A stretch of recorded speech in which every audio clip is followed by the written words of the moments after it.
Kehadiran kembali 7 pemain warisan membuat kedudukan Malaysia lebih baik berbanding Indonesia dalam ranking terkini FIFA.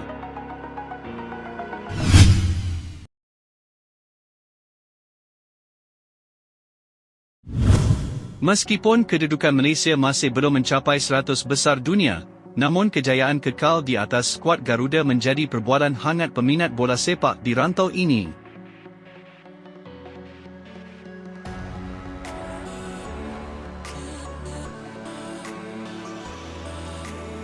Indonesia yang kini dibimbing oleh jurulatih baharu John Herdman masih tersekat di tangga ke-122 dunia, hanya satu anak tangga di belakang Malaysia.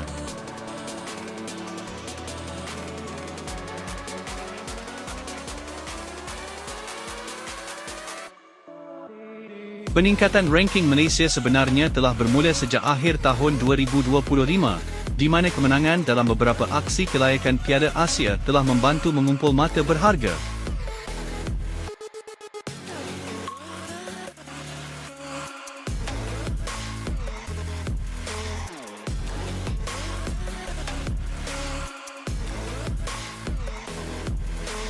Namun Malaysia sempat terpalit dengan kontroversi dokumen pemain warisan.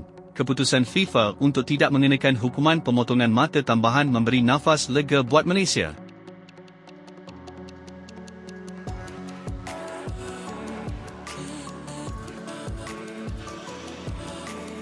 Malaysia dijangka akan semakin menjauhi kedudukan Indonesia sekiranya mampu menewaskan Vietnam pada Mac nanti.